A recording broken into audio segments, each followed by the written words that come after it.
Jamaare assalamu alaikum wa rahmatullahi wa barakatuh. On nanduɗo inde am Idris. Ɗo hande de nyalde alal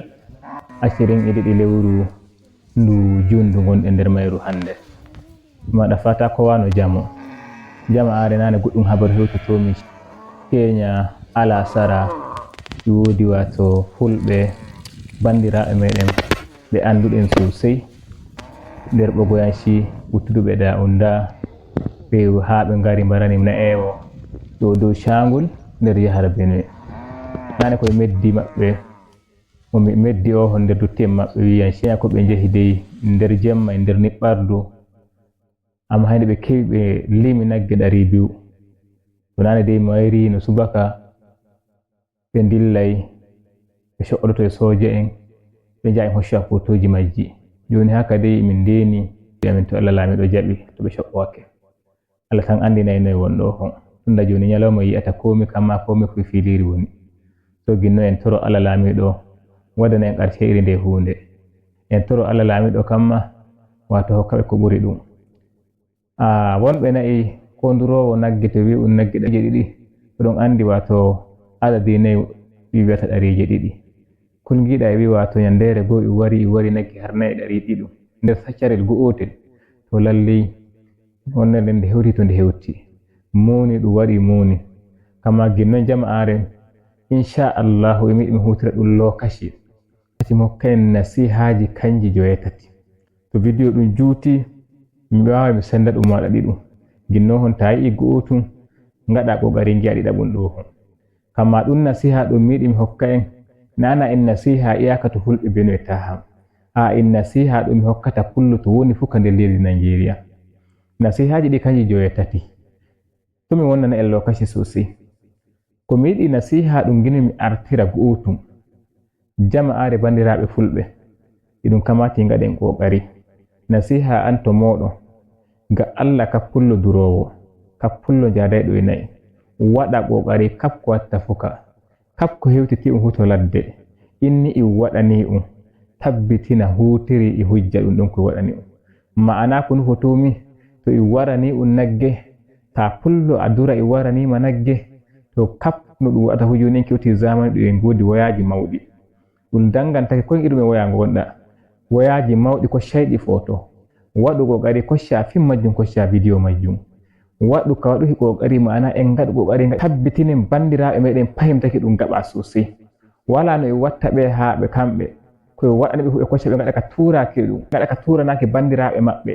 kowa yi ara ko waɗani ɓe amma enen en mbawata kocce gaɗen ka turanaki bandiraɓe meɗen kowa yi ko waɗani en ko in moyeni kama mbawen itten kollin be cewa ra ko waɗani minon ma to jama'are emi hokka en ga Allah in nasiha fa kowa ga Allah en fahimti bandiraɓe meɗen anta fahimtake fahimtin mo maɗa en gaɗu kokari ɗum hala gonga emi gi'a rawni nde hunde sosai nde ɗum jaha a tawa pullo waɗanama amma kamma hujja goɗɗum wala to jungo ko kamma hakkunde makko e Allah waɗanimo ɗum amma o hocca foto ɗum nana yoki ton ɗum salori mo nana o yi'a ɗum o yi'i ɗum amma kamma kila ko ruɗaki ko bo yene ɗum ko in shi'a fahimta o wawata hocca foto ɗum o turo ɗum kowa in bazoɗi ɗi kewta ko ta'ina kama ɗiɗo fotoji rotuɗo ko ta'ina tsari gwamnati no yarata daban no tsari meɗe yarata daban kamɓe ko ɓe jaha to kuli ɓe gi'a fotoji ɗi ɗi mbawai ɗi gamsina ɓe cewa lallai ɗum ɗum waɗata en gonga ayra foto ɗum amma ɓe jetta ɓe gi'owa kama a wala fotoji ɗi kollaɓe to ɓe ginima hani mbi'a ɓe waɗanma ɗum yarinta ɗum ɗo lay do'oyta ɗum lay do'oyta mawɓe meɗen mbawayɓe ɓe hen ɗi jaha ton ɗum medda e mawɓeji ɗi gwamnati ɗum non jama'a ɗum kanjum woni wato nasiha aranu ɗum ginmi mi artira mi waɗana en maɓɓe meɗen ɗum fulɓe ngam Allah mi torake kabdurowo jogo ɗum nasiha sosai kabdurowo waɗa kokari fahimtina bandiro muɗum kowa koye waɗani fuka waɗa ɗum waya muɗum hocca film majjum hocca foto majjum en jahu nasiha ɗiɗaɓum jama'are nasiha an ɗiɗaɓum to moɗon en kewti goɗɗum zamani ɗum gonanɗen joni nder leydi Nigeria bigeje ko taynaɗe ɓurake ko moye pulluto joɗi fu haynana bo wedditaki ko moye pulluto joɗi fu hayya bo hande waray in teta ɗum ko moye pulluto joɗi fu hayya ko ɗon jeeɗuɗon ɗum wato wattani gite ginnon fulɓe fahimtake ɗum ɗo yeneyi fulɓe kama kefti ɗum ɗo yeni lallai in non ɗum yarata joni ɓe alhamdulillahi woɓɓe gonɓe salari ko gonɓe shal e ngurto e ndara jayriji e jaha e coda. Nasiha an to kappullo codayɗo leydi jama'are ga Allah ko wa hettindo sosai. Nasiha an to moɗon kanjum woni ta soday leydi inni a wawi a wari miliyon 5 miliyon 10 a sodi leydi to waɗu ƙoƙari pullo tabbitina a hauti e lawyajo o hautanima ɗereji leydi maɗa. Ta jaɓu ta janjaɓa e wi'a daga an hay coduɗo leydi ndihin sai agent ɗuhum sai laamiɗo ko en ittoa ɗere e waɗa filing magga e waɗa signing ra shaidu ra goɗɗum iyaka hakkunde maɗa e maɓɓe ko ɓe gaɗa ɗere ngan ɗo hon in alma non dillirano hon. Wallahi har joni a wala legal title to leydi maɗa ɗum ɗo hon. Amma waɗu ƙoƙari keɓa lawyajo ɓe gaɗanma drafting deed of assignment ɓe gaɗanma drafting deed of sale ɓe kokkuma kap ko hani wurtata ko no cuɗandi itta 10% maɓɓe deni dawra ko kaɗum ɗuhum gimma gana to yeso ta waru coda leydi maɗa hande gaɗa jango ja a natta keɓa matsala. Amma kun giɗa a tokki qa'ida maɓɓe ceede no ɗe mbarta hay ɗe pamana to yeso ko wawiata ton gaɗa ɗum fu kangi Allah laamiɗo ɗam taimakake ma. ɗum in do experience mi ata mi haari yi'uki fulɓe coddi leydi iri ɗi ɗereji ɗi tata iya laamiɗo waɗata jungo hay caydu en sai kamɓum coduɗo ndi hay coran ɗo ndi ɗum ɗo hon i wutake ɗum ɗo yayi ɗum ɗum kuli iri aɗi ɗum ɗereji gonɗa ko yande keɓuɗa matsala to na lalle mbawa wato fahimtina kotu cewa an jendi leydi i wawa ma'ana in tetanmandi kin ɗume in a wala legal title to mayri ndihin ɗinon jama'are kowa waɗa ƙoƙari daga hande ta soday leydi tirja sosai dawra sosai tabbitina a heɓi lawyajo dow soduki ndi ɗon leydi o waɗanima kappo hani hokkima komi leydi godowama en hokkima kappo hani hokkuma dow ndi ɗon leydi tabbitina wato ndi warti to maɗa ko en toye jahuɗa ko en kotu jahuɗa ndi ɗon leydi ndi tabbiti inde maɗa to Allah laamiɗo jaɓi. Jama'are hamma kon goɗɗum misali wonde nyandere nder duuɓi guttunoɗi mehi wongo wuro fulɓe ɓe gimi to kama ɓe andi mi jangi boko ɓe mbi haɓe kollan ɗereji ndi leydi ɓe codindi kama ɓe nder murna cewa hokkiɓe nder sauki mi ra ɗereji ɗin sai gimi cewa na ɓe coranandi wato hokkiɓe grant for use only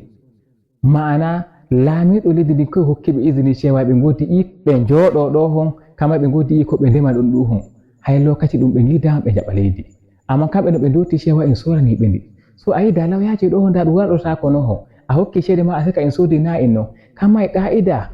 daga hande kama ko giɗi waɗana siya wato dow ha haala inni giɗa a joɗake wigere e leydi Nigeria inni giɗa a joɗake bigel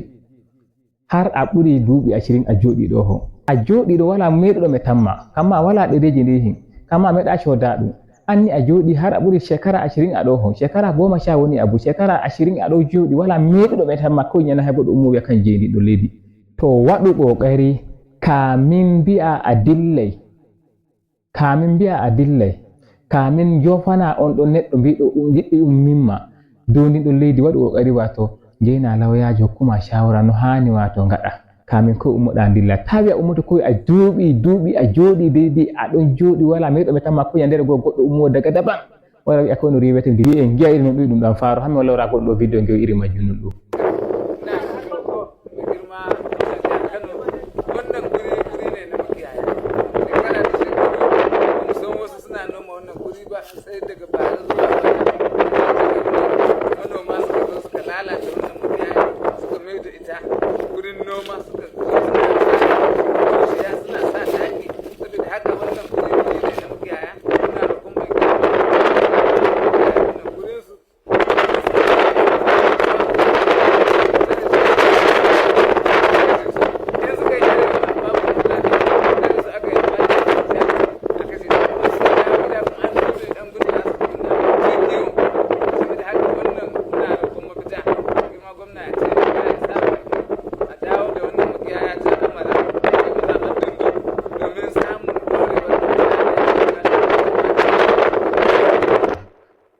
so jama'are on gi'i deni ɗo ayi ɗo iri majjum haɗum ɗo filindi puka ndi nyaitindi ɗum puka in to neeɓi kamma ɗum ɗo yiɗi in tetana ɓe ndi to amma kamma in giɗa ɓe tokka ƙa'ida e wawa in tetani ɗum ginɗume ɓe ngala ɗereji ɗi hen ginɗume ba mamaki ɓe darata lawya en in hokka ɓe shawara no hani ɓe gaɗa dow nde hunde jama'are en moƴƴindu ɗum ɗon gaɓa hammi yaha vidéo ɗiɗaɓum ɗum vidéo ɗum juuti joni hammi yaha vidéo ɗiɗaɓum